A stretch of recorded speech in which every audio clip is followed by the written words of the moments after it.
زیر درس آیات کریمہ سورہ آل عمران کی آیت نمبر 156 اور 157 158 ہیں،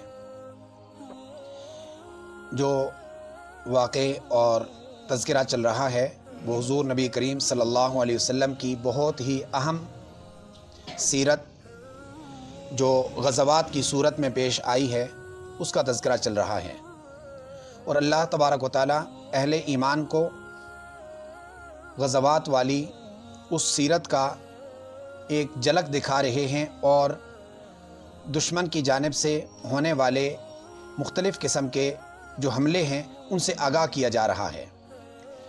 آج کے سبق میں چونکہ پیچھے غزوہ احد کا تذکرہ چل رہا ہے، اس درمیان منافقین نے ایک چال یہ چلی کہ اہل ایمان کو کسی طرح جہاد سے بدظن کر دیا جائے۔ چنانچہ حضور صلی اللہ علیہ وسلم کے ساتھ جو 1000 کی تعداد لوگوں کی شمار ہوئی، اس میں سے 300 علیحدہ ہو گئے، اور وہ 300 کون تھے؟ وہ وہی منافقین تھے کہ جنہوں نے پہلے سے یہ طے کیا تھا کہ ہم آپ کے ساتھ ہیں۔ جب دیکھا کہ واقعی لڑ بڑھ جانے کی اور واقعی جہاد کا مقابلہ ہونے والا ہے تو انہوں نے رائے فرار اختیار کر لی، اور انہوں نے مسلمانوں کو بھی بزدلی سکھانے کے لیے طریقہ کار اختیار کیا۔ اور یاد رکھیے کہ قرآن کریم تا قیامت ہے، تا قیامت مسلمانوں کی ہدایت کے لیے ہے۔ ان آیات کو آپ پڑھیں گے اور اس طرح پڑھیں گے کہ ہم اپنے موجودہ اس سیٹ اپ میں اور موجودہ دور میں اس آیات کو لگائیں تو یوں لگے گا کہ جیسے قرآن آج ہمیں رہنمائی کر رہا ہے کہ ان کی بات نہ مانیں۔ فرمایا یا ایھا الذین آمنوا، ہے ایمان والو، لا تکونوا کالذین، ان جیسے نہ ہو جاؤ۔ کن جیسے؟ الذین کفروا، وہ لوگ جو کافر ہوئے ان جیسے نہ ہو۔ وقالوا، اور وہ کافر ہی نہیں بلکہ وہ کہتے ہیں لاخوانہم، اپنے بھائیوں سے۔ کن بھائیوں سے؟ جو صحابہ کرام کی ایک بڑی جماعت منافقین کے خاندانوں میں سے ایک بھائی منافق ہے تو ایک بھائی صحابی ہے، ایک بھائی یہودی ہے، ایک بھائی نصرانی ہے، تو وہ معاشرہ تو ایک ہی تھا، اسی سے چنیدہ لوگ حضور کے ساتھ ہوئے تھے۔ تو انہوں نے اپنے بھائیوں کو کان بھرنا شروع کر دیے اور کہنے لگے کہ اذا ضربوا فی الارض او کانوا غزا، اگر وہ زمین میں کسی جگہ سفر کرتے یا وہ کسی جہاد میں شریک ہوتے تو ان سے کہتے لو کانوا عندنا ما ماتوا، اگر یہ ہمارے پاس ہوتے تو نہ مرتے، وما قتلوا، اور ان کو موت بھی نہ آتی، قتل نہ کیے جاتے۔ اندازہ لگائیں کہ انہوں نے یہ سمجھا کہ شاید گھر میں بندہ رہے تو موت نہیں آتی، جہاد میں چلا جائے تو موت آ جاتی ہے، یا سفر کے لیے کہیں چلا جائے تو موت آ جاتی ہے، اور گھر میں رہے تو موت نہیں آتی۔ یہ انہوں نے بزدلی سکھانے کا ایک طریقہ اختیار کیا اور یہ کہا کہ اگر تم لوگ ہمارے بھائی ہو، ہم تمہیں مشورہ دیتے ہیں، الجھو نہ کسی کو، وہ اپنا کھاتے ہیں، اپنا کرتے ہیں، کرتے رہیں، ان کے ساتھ ٹکراؤ بھی نہ اختیار کرو اور اپنے گھروں سے نہ نکلو، فتنے کا دور ہے، لڑائی کا دور ہے، ہو سکتا ہے کہ موت آ جائے، اس لیے وہاں نہیں جانا چاہیے۔ لو کانوا عندنا، اگر ہمارے پاس رہ لیتے، ما ماتوا وما قتلوا، نہ تو ان کو موت آتی اور نہ قتل کیے جاتے، نہ شہید کیے جاتے۔ اللہ تبارک و تعالی ان کی وجہ بیان فرما رہے ہیں۔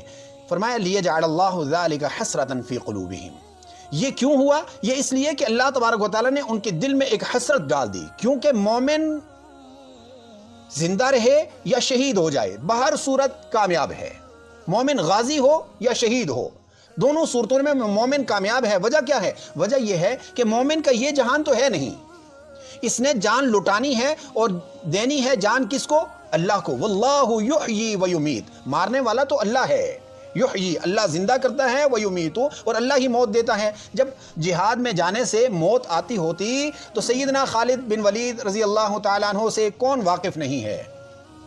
اتنے مارکوں میں شریک ہوئے، اتنے مارکوں میں شریک ہوئے کہ زمانہ جاہلیت میں اسلام کے مخالف اور زمانہ اسلام میں کوئی بھی غزوہ، کوئی بھی مارکہ ان کے بغیر ہوا نہیں۔ ہر مارکے میں شریک ہونے کے باوجود جب موت آئی تو بستر پر لیٹے ہوئے اور لوگوں کو جسم دکھایا کرتے تھے کہ ایک بالشت بھی جسم کا ایسا نہیں تھا جہاں پر تیر اور تلوار کا زخم نہ ہو۔ تیر اور تلوار کے زخم اس قدر تھے کہ پورا جسم چلنی ہے، لیکن موت بستر پر آ رہی ہے۔ وجہ یہ ہے کہ اللہ بتانا چاہتے ہیں کہ موت جہاد میں نہیں ہے، موت اللہ کے ہاتھ میں ہے۔ جب اللہ چاہے گا تو موت کا وقت مقرر ہے، اسباب مہیا ہوں گے، بندہ اس دنیا سے رخصت ہو جائے گا۔ اور کیا ہی کہنے ہیں اس موت کے جس موت کا تذکرہ آگے اسباق میں آ رہا ہے۔ اللہ اس موت کو ہر بندے کو نہیں دیتے جو شہادت والی موت ہے، وہ ایسی بخشش والی موت ہے کہ اللہ کے نبی خود دعا کر رہے ہیں کہ اللہ مجھے وہ موت دے دے جو تیرے رستے میں آنے والی ہو۔ فرمایا واللہ بما تعملون بصیر، جو تم کر رہے ہو اللہ تمہیں دیکھ رہا ہے۔ وَلَئِن قُتِلْتُمْ، فی سبیل اللہ او متتم، اہل ایمان کو بتایا وَلَئِن قُتِلْتُمْ، اگر تم قتل کیے گئے اللہ کے راستے میں، او متتم یا تم مار دیے گئے، لَمَغْفِرَةٌ مِّنَ اللَّهِ، اللہ کی طرف سے مغفرت ہے۔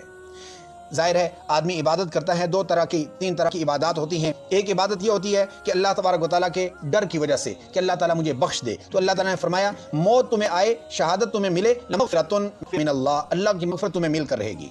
دوسری اس لیے کہ اللہ تعالیٰ کوئی درجات نصیب فرما دے۔ اللہ نے فرمایا وَرَحْمَةٌ، اللہ کی جانب سے تمہیں رحمت بھی ملنے والی ہے، خَيْرٌ مِّمَّا يَجْمَعُونَ، ایسی رحمت ملنے والی ہے جو تم جمع کر رہے ہو اس سے بہت زیادہ بہتر۔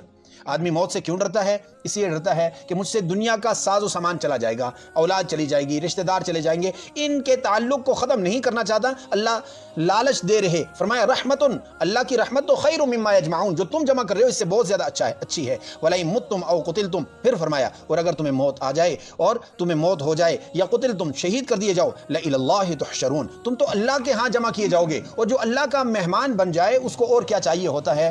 تو ان آیات کی پیش نظر، ان آیات کو سامنے رکھ کر موجودہ دور کو اگر دیکھ لیا جائے تو آج بھی بہت سارے دانشور، بہت سارے عقل مند، بہت سارے اپنے آپ کو عقل کل کہنے والے، وہ یہی کہتے ہیں کہ اگر ہم اس سے ٹکراؤ کی پالیسی اختیار کریں گے تو موت آ جائے گی۔ چنانچہ ہم قریب افغانستان کو دیکھ لیں کہ وہ ان لوگوں کا قبرستان ثابت ہوا جو ان کو نگلنے کے لیے آئے تھے، ممالک کی ایک پوری کھیپ لے کر آئے اور وہ قبرستان بن گیا ان کے لیے، ان کا نکلنا مشکل ہوا۔ اللہ نے آج ان کو عزت کی موت دی ہے، اس لیے کہ وہ جانتے تھے کہ موت و حیات اللہ کے پاس ہے، جہاد میں نہیں ہے، لڑائی میں نہیں ہے۔ اللہ جس کو چاہتا ہے زندگی دیتا ہے، جس کو چاہتا ہے۔ ہمیں 75 سال سے یہی رونا اور یہی سبق پڑھایا جا رہا ہے، جس کی وجہ سے بزدلی انتہا تک پہنچی ہوئی ہے، تلوے چاٹنے تک مجبور ہو جاتے ہیں، لیکن ہم کھل کر بات نہیں کر پاتے۔ وجہ یہی ہے کہ ہم نے اوپر یہ مسلط کر رکھا ہے کہ اگر کسی سے لڑ گئے تو ملک تباہ ہو جائے گا۔ ملک کی بقا جہاد میں ہے اور جذبہ جہاد میں ہے۔ اللہ کریم ہر مسلمان کو یہ جذبہ نصیب فرما دے۔